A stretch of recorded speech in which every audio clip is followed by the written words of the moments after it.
Donald Trump has absolutely destroyed Mark Carney. We're going to get into this press conference and everything that happened. First of all, I just want to show you what actually came out from the Globe and Mail before this even started. So, you know, it's just hilarious. They were calling this a huge win, and it's just turned into an absolute disaster, as we're going to get into. So just listen to this.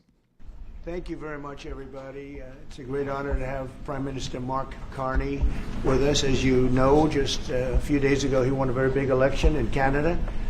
And I think I was probably the greatest thing that happened to him, but I can't take full credit. I mean, that's just the funniest thing because it's literally true. And they're all smiling about it. But that guy vilified Trump. Trump is the boogeyman. Trump is the bogeyman. He's just the absolute worst person on the planet. And now look at them. It's just absolutely hilarious. His party was losing by a lot. And he ended up winning. So I really want to congratulate him. It was probably one of the greatest comebacks in the history of politics. Maybe even greater than mine. And Mr. Prime Minister, I'd like to get your response to this too. But Mr. President, you have said that Canada should become the 51st state. Here we go. No. Well, I still believe that, but you know, it takes two to tango, right? But no, I do. I mean, I believe it would be a massive tax cut for the Canadian citizens. You get free military, you get tremendous medical cares and where things. Is he? There would be a lot of advantages. Where's Mr. Tough Guy? But it would be a massive tax cut, and it's also a beautiful. You know, we're going to stand stand up to Donald Trump. I'm a real estate developer at heart. When you get rid of that artificially drawn line, somebody drew that line many years ago with like a ruler, just a straight line right across the top of the country.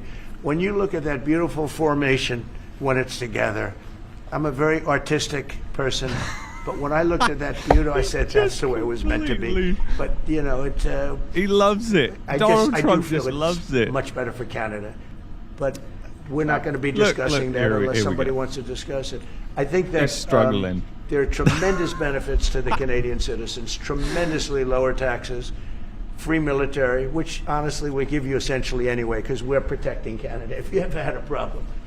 But I think it would really be a wonderful marriage because it's two places that get along very well. They like each other. Come on, Carney. Where's your tough talk? If I may. Here we go. As you know from real estate, there are some places that are never for sale. That's true. We're sitting in one right now, you know, Buckingham Palace that you visited as well. That's true. Interesting that he brings the monarchy. Met with the owners of Canada over the course of the campaign last several months. It's not for sale, won't be for sale. Is that the monarchy or the people? The opportunity is in the partnership and what we can build together. And we have done that in the past. And part of that, as the President just said, is with respect to our own security. And my government is committed for a step change in this isn't our very investment tough in talk, Canadian is security it? and our partnership. And I'll say this as well, that the President has revitalized. It continues, so stay tuned. Revitalized NATO, and us playing our full weight in NATO, and that will be part of it. What would it take to get the tariffs off of Canada? Here we go. We'll be talking about different things. Like, you know, we want to protect our automobile business, and so does Mark. When you consider what Mr. Carney just said, that Canada is not for sale, does this make the discussion a little more difficult to start on? Here we go. Not at all. No, not at all. No, time will tell. Time will tell. But I say never. I've had many things that were not doable, and they ended up being doable, and only doable in a very He's just friendly like way. But Carney is right if there, it's to and he's everybody's struggling. benefit, you know, Unfortunately, Canada I couldn't loves use us the and Fox we love clip. Canada. That's, I think, the number one thing that's important. But we'll see. I mean, over time, we'll see what happens. Something you said on USMCA. Is the U.S. prepared to walk away from that pact? But what pact? USMCA.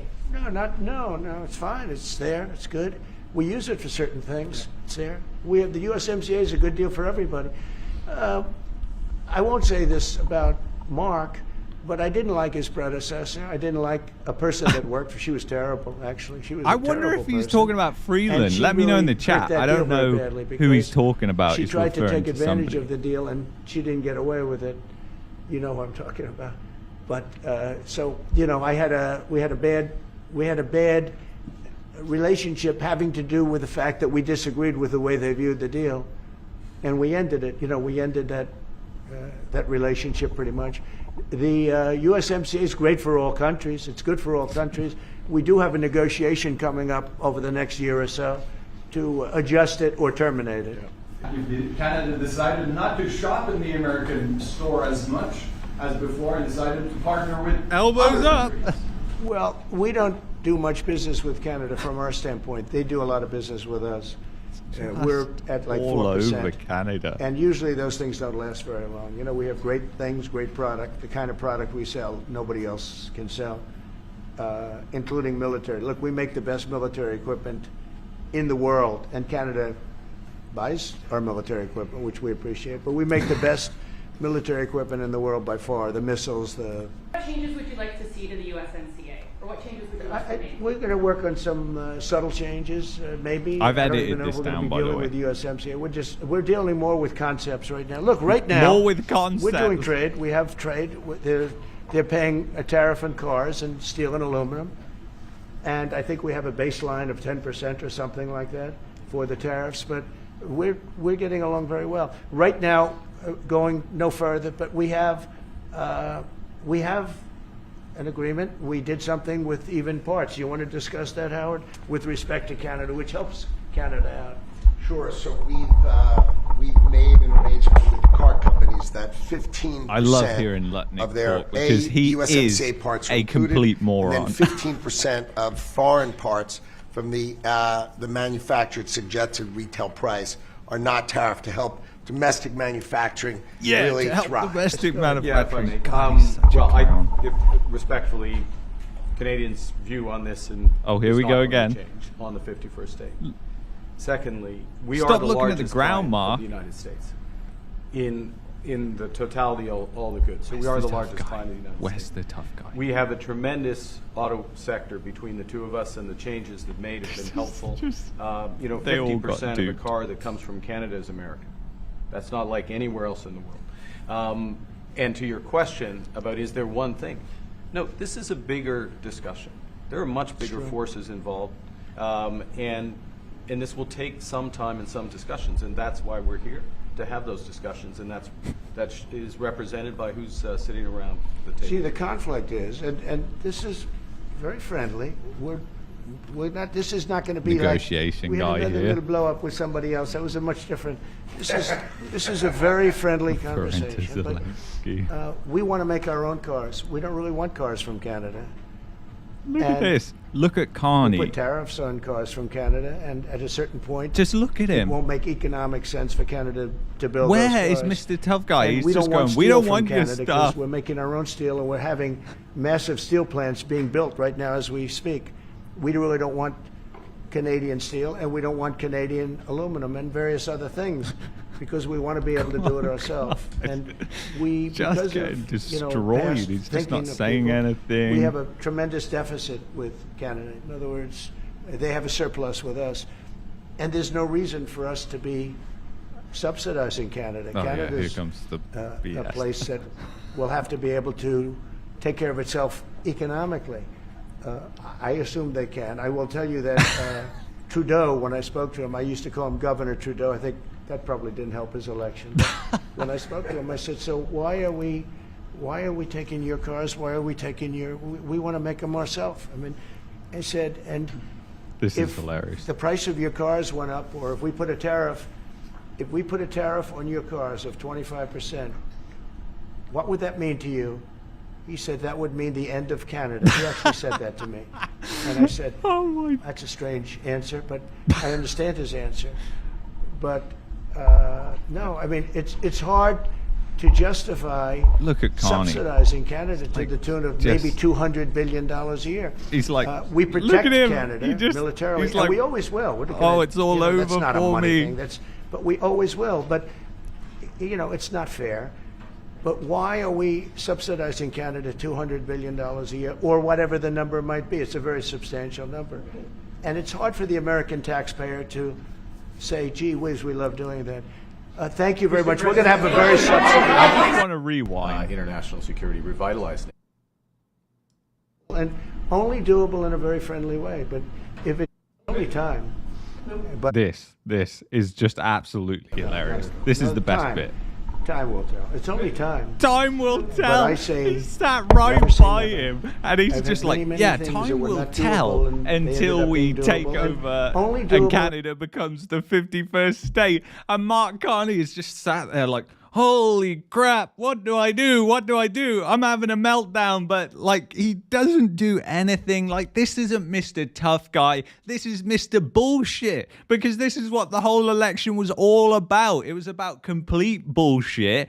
And they basically polarized the left by saying, oh, Trump is a nightmare. He's your worst nightmare. And really, when it comes down to it, he's trying to, cozy up to him. I was going to use some bad language there, fill in the dots. But he was trying to cozy up to him, and he's trying to kiss ass, essentially. And you can definitely see that in this meeting. So he just looks weak. He looks weak, and it's just a terrible, terrible day for Canada, because as Trump says, they're not even discussing getting rid of the tariffs. They're talking about concepts. And, he keeps banging on about the billions of dollars being subsidized. He's talking about a trade surplus that Canada has with the United States.